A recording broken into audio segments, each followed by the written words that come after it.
Right, it's 22 minutes past 1 o'clock here on SABC News. I'm Flora Doba. Thank you very much for staying with us and continuing to stay with us as we cover for you, of course, live here of the updates of the coronavirus. As you would have heard in the previous hour, my colleague Blaine Herman speaking to our Health Minister, Dr. Zweli Mkhize, who of course has released a statement on the second case of coronavirus that has occurred. And just to reiterate for you what was being spoken about by my colleague and of course the minister has confirmed and wishes to advise all South Africans that a second case of COVID-19, as the coronavirus, has now been confirmed in South Africa. The 39-year-old lady who is from Gauteng is a direct contact to the first case from KwaZulu Natal. She was part of the group of 10 that had travelled to Italy. And of course the Health Minister confirming that the lady is currently at Charlotte Maxeke, and the remaining others that were with the first gentleman who is in KZN are in quarantine at the moment.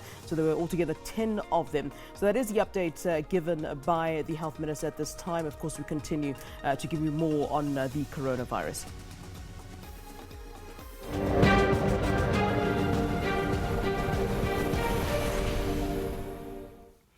Well, the Western Cape Health Department says that a man who was tested for the coronavirus at Tygerberg Hospital is not infected.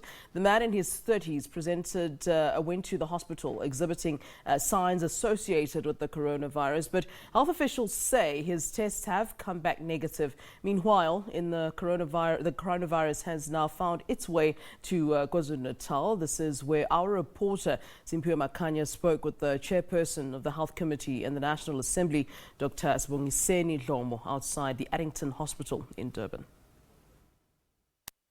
You from the Addington Hospital, which is in Durban. This is one of the 4 hospitals that have been identified by the Provincial Department of Health to deal with the cases of the coronavirus. Yesterday, we did speak to the Minister of Health, Dr. Zweli Mkhize, who held a media briefing, basically allaying fears, saying that South Africans need to calm down, as he's quite sure that the measures that have been put in place will be able to prevent the spread of this virus. We know, of course, that there's been one incident so far, or one confirmed case so far in KwaZulu Natal and in the country as well. But I'm now joined by the chairperson of the Health Portfolio Committee in Parliament, Dr. Sibongiseni Dhlomo. Dr. Dhlomo, thank you very much for your time. A lot of South Africans are worried now that this virus has hit our shores. Why should we not be worried? You see, we are approaching a winter month, and generally we always raise this as guided by the World Health Organization, which flu virus is going to be affecting which continent. And then when that happens, we then alert our citizens, those who are very old, they're very young, some of the other people with chronic illnesses like cancer, HIV, to say, please go and take a particular vaccine. By the way, there's no vaccine for this corona. Take a particular flu vaccine and boosters to prepare yourself during these winter months as the particular flu is going to come in.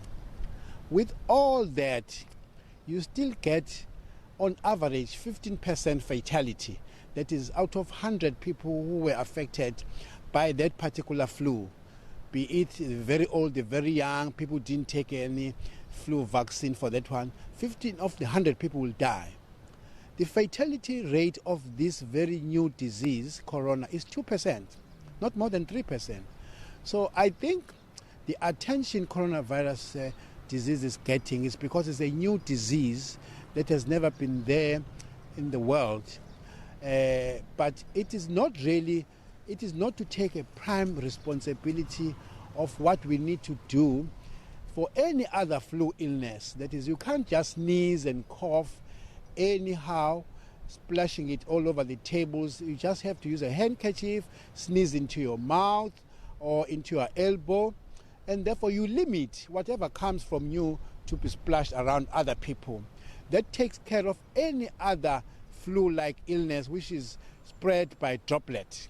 So we would wish that we could then give this attention of the coronavirus in the same spectrum that we want to avoid any droplet infection. So what I'm saying is getting an attention because it is actually a new disease. But when you look into what it has done in China, in the other countries like South Korea Italy, it has not killed close to normal flu when we get in the world, 15% versus 3%. MEC, another crucial issue is the issue of our entry points in the country. Are you happy with the measures that have been put in place, for instance, at the OR Tambo International Airport? Fortunately, yesterday we visited, as a portfolio committee of health, the OR Tambo Port Health, and we had a tour of the whole sort of program and operations as they receive passengers. Just when the passengers have disembarked, they actually screen them. When the passengers have just gone through this security check with the passports, they screen again. When the passengers have just taken or about to take their luggages, they screen. So when you get to OR Tambo, which is the biggest and busiest, with about 21 million passengers a year, you can't miss at least 2 screenings. And therefore, we are very confident that if they do the same measures in other smaller airports and less busier airports, we would then be confident that no one will go through our seaports, our airports, and the land ports without being screened at least twice. MEC, a genuine concern, though, by many South Africans is the issue of the state of our public healthcare institutions, like the Addington Hospital, for instance. We know that sometimes this hospital run out of beds, run out of medication. How are you going to ensure that when a particular case is reported, it receives the necessary attention and also the person receives adequate treatment from this hospital? One thing that we do not highlight, maybe it's because we're not aware, that no private hospital will offer what we offer here. Public hospitals have got what we call infectious units, a group of doctors and nurses who are trained on infectious disease control. Now, in the private hospital, you don't have your own doctor there. You go there and phone for a doctor. There are no resident doctors here. So in all public hospitals, there are units called infectious disease units, doctors and nurses who will look after you. Number 2, all we are saying is that these are facilities that will offer you an isolation ward. When you get in here, you don't need, for a start, very expensive treatment. All you need is that you must be isolated from the rest of the other patients and be looked after and be treated there, not using even the expensive medication. It's just to give you regular visits and tests and make sure that whatever that you are flu, whether you need to be given oxygen, to be given any other support, because this is like an upper respiratory tract infection. It's not like you have to be brought in King Edward Hospital, Addington Hospital, and therefore block a queue of patients who are going to theatre, who are going to... No, you need to be isolated, looked after by specialists, who you don't find very often in private sector. You find in many of our government hospitals infectious units, infectious disease control unit. That's where you find them. So I think we should actually move away from saying, when you get to Addington, I'm not going to get medication. Medication for what? For upper respiratory tract, you will get. But what is more important is to protect the society from someone that we suspect or has been confirmed to have a coronavirus, because it spreads like it is actually spreading in other countries. So we are actually saying you will have an isolation ward here. You'll be looked after by specialists, nurses and doctors trained in infectious disease control.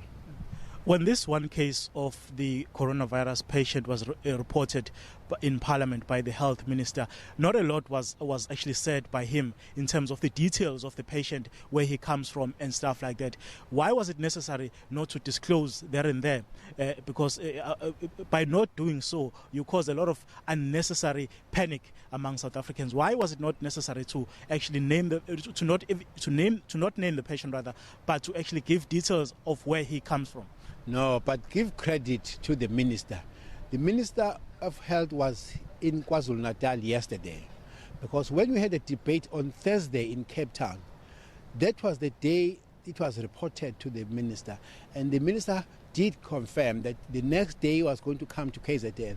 At that time, he did not have any information about the patient's whereabouts and what has happened. And of course, he erred on the side of being cautious to give more information than what had been given to him. This information came to him while he was in Cape Town, and the next day he flew to KZN to then find all the facts. And yesterday he was very detailed about everything else.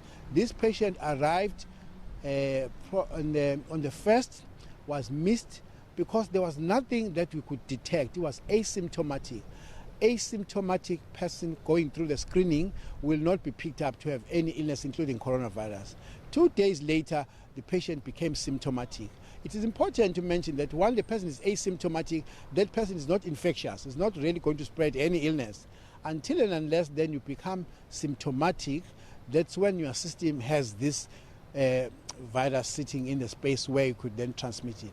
Immediately that was confirmed because, again, we are trying not to really cause alarm and panic in the country. There's one actually laboratory guided by the National Institute of Communicable Disease who are then mandated to get all the results. Once they do get that, they don't send it to me, to you, to anybody. They send it to the minister. All they said, Minister, we have confirmed a case of coronavirus in KwaZulu Natal by the specimen that was sent in there. And that he did announce on Thursday. The next day he's in KwaZulu Natal to establish all the facts. So there was nothing he hid on Thursday which he had known. All the information he gave us on Thursday we were happy with, and he gave it all to us. Dr. Dhlomo, thank you very much for your time.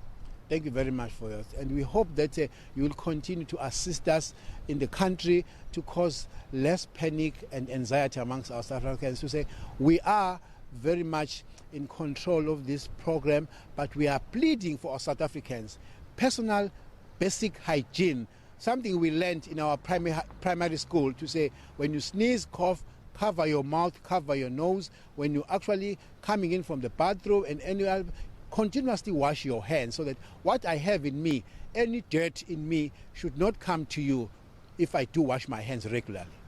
There was the chairperson of the Health Portfolio Committee in Parliament, Dr. Sibongiseni Dhlomo, saying that he's quite pleased and happy with the measures that the country has put in place to ensure that the spread of this virus is contained in the country. It's back to you in Johannesburg for now. All right, that's our colleague then in KZN, Simphiwe Makhanya, speaking to the chairperson of the Health Committee, Dr. Sibongiseni Dhlomo, at the Addington Hospital in Durban. And of course, that is the breaking news that you would have heard in the previous hour as well, that the second case has been confirmed of coronavirus in South Africa, right here in Johannesburg. And of course, we understand that the 39-year-old lady from Gauteng was in direct contact with the first case, the gentleman from KwaZulu Natal.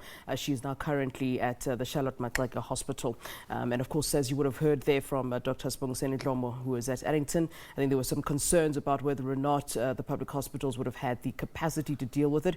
And of course, he has allayed those fears by reiterating that there are specialists 24 hours at a time that will be able to deal with the disease if we do have those cases coming through to the public hospitals. Well, we're carrying on then with our